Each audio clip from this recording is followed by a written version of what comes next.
प्रिय चैनल के दर्शकों, गुलाब बनोगे गुलाब बनोगे तो तूफान घेरेंगे। जिंदगी की यही रीत है। मैं डॉक्टर आनंद प्रदीक्षित आपके अपने आनंद डिवाइन चैनल पर आपके समक्ष मुखातिब हूँ। अगर आपको कांटे बनना है, नागफनी बनना है, कैक्टस, तो शायद तूफानों का उतना असर नहीं पड़ेगा। लेकिन अगर आपको गुलाब बनना है तो तूफान आएंगे। मिलरेपा की कहानी है। संत मिलरेपा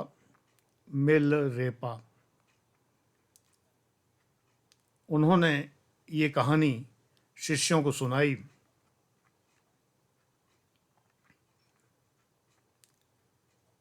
आप जीवन में ऊपर उठना चाहते हैं, तरक्की करना चाहते हैं, तो आपको आलोचनाओं का सामना करना पड़ेगा। कुछ तो लोग कहेंगे, कुछ तो नहीं, बहुत कुछ लोग कहेंगे। लोगों का काम है कहना।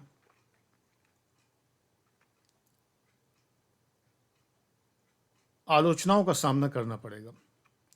गुलाब बनेंगे तो तोड़ लिए जाएंगे। कांटे को शायद ही कोई हाथ लगाएगा। लेकिन जीवन में गुलाब बनना बेहतर है या कांटे बनना?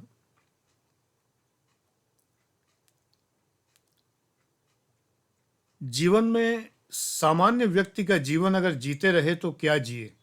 अकबर इलाहाबादी ने कुछ इस तरह की बात कही है। बीए किया, बीबी आई और मर गए। यही आम आदमी की जिंदगी है।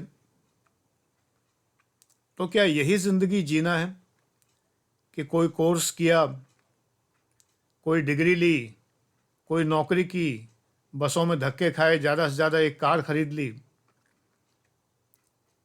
दफ्तर के चक्कर काटे, बॉस की डांट खाई, बीवी से प्यार मोहब्बत, इकरार इसरार, झगड़ा झंझट सब किया, बच्चे पाले, सेटल किए और चले गए? कोई जान ही ना पाया। मुश्किल से गिनती के 50-60 लोग, 100 लोग ज़्यादा से ज़्यादा।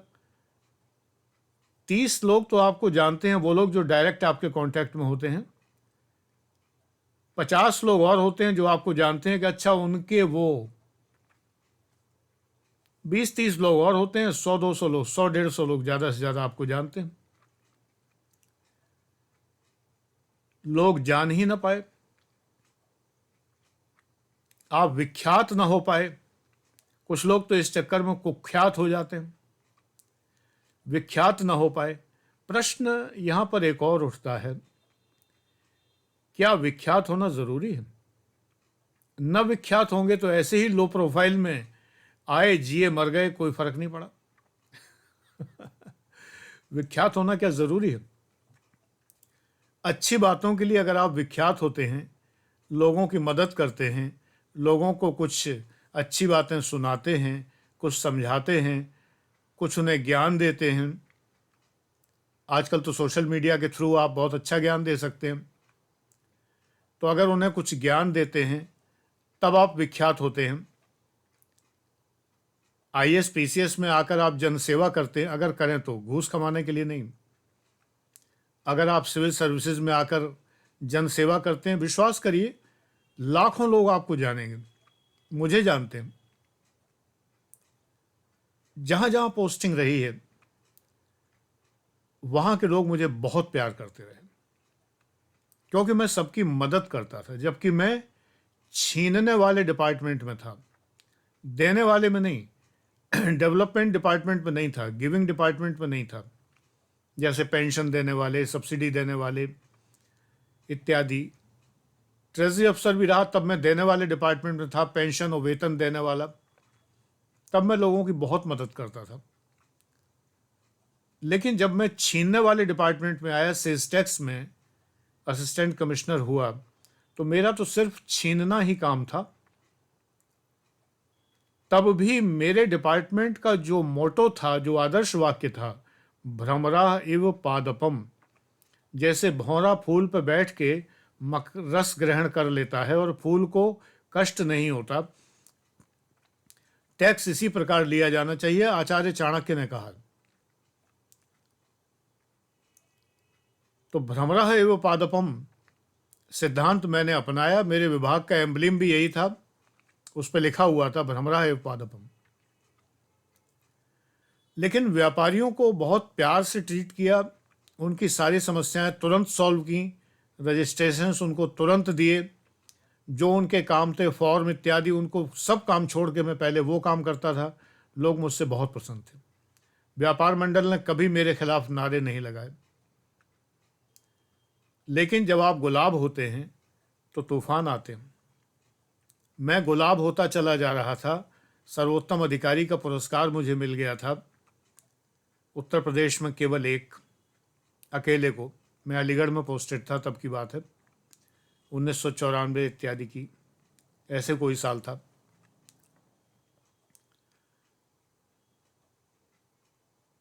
तूफान आने शुरू हुए, लोगों ने जलना शुरू किया, शिकायतें शुरू की, जांच पड़तालें शुरू कराई, मुझे बहुत तंग किया। इतना तंग किया कि आखिरकार रिटायरमेंट के जब 15 साल रह गए थे तो मेरे बर्दाश्त के बाहर हो गया और मैंने रिज़ाइन कर दिया, छोड़ दिया विभाग। पढ़ाने में आ गया, आप लोगों को पढ़ाने लगा, सिविल सर्विस एस्पिरेंट्स को। बहुत आनंद में रहा हूँ, आनंद में। तो गुलाब अगर होंगे तो तूफान आएंगे। तूफानों से बचने के लिए हमें तनना नहीं होता। अगर हम तन के खड़े होंगे तूफान के सामने तो तूफान तोड़ देगा। हमें झुक जाना चाहिए। मैं झुक गया। मैंने कहा डिपार्टमेंट में कुछ नहीं रखा है, जब इतना तंग कर रहे हैं लोग बाग, तो इस डिपार्टमेंट को छोड़ देना ही भला। तजिए ताहि कोटि बैरी सम, यद्यपि परम स्नेही। करोड़ों दुश्मनों की भांति उसको छोड़ देना चाहिए। हालांकि इसके बाद की लाइन अलग है, तुलसीदास जी की मीराबाई के प्रति, वो लाइन यहाँ पर रेलेवेंट नहीं है, लेकिन ये लाइन रेलेवेंट है कि तब करोड़ों दुश्मनों की भांति उसको छोड़ देना चाहिए जब मेरे मन मुताबिक, मन माफिक वो न चल रहा हो। हवाओं का रुख अगर खिलाफ है तो झुक जाना चाहिए। बांस का पेड़, जो बांस खड़े होते हैं, कड़े होते हैं, तूफान में वो टूट जाते हैं। वो पेड़ उखड़ जाते हैं जो कड़े होते हैं, हार्ड होते हैं। लेकिन जो बांस लचीला होता है, सुनम्य होता है, फ्लेक्सिबल होता है, वो बड़े बड़े तूफान झेल जाता है। तो अगर गुलाब को तूफान झेलना है तो डाली को थोड़ा झुकना पड़ेगा। झुक के तूफान से कहना पड़ेगा निकल जा भाई। और मैं तो हमेशा अपने लिए कहता हूं कि ईश्वर की कृपा से मेरा दिया तूफानों के खिलाफ जलता है। ये भी कहता हूं, सरदार आसिफ के शब्दों को दोहराता हूं कि बता दो सूरज को समंदर हूं, दरिया नहीं हूं, सूखने में ज़रा वक्त लगता है। लेकिन ये तभी होता है जब ईश्वर की अनुकंपा आपके ऊपर हो। तो गुलाब बनिए, लेकिन ईश्वर के साथ अपना तादात्म्य स्थापित करिए, अपना संबंध जोड़िए। ओम नमः शिवाय, श्रीमन नारायण नारायण, या ओम नमो भगवते वासुदेवाय, या जो भी मंत्र आपको अच्छा लगे सांसों में समा लीजिए। एक ओंकार सतनाम, या जो भी आपके धर्म का जो भी मंत्र होता हो, सांसों में समा लीजिए, सांसों में बसा लीजिए। सांस सांस के साथ सुमिरन करिए तो आप गुलाब बन पाएंगे और तूफान आते रहेंगे, तूफानों का आप सामना कर पाएंगे। आज इतना ही। God bless you.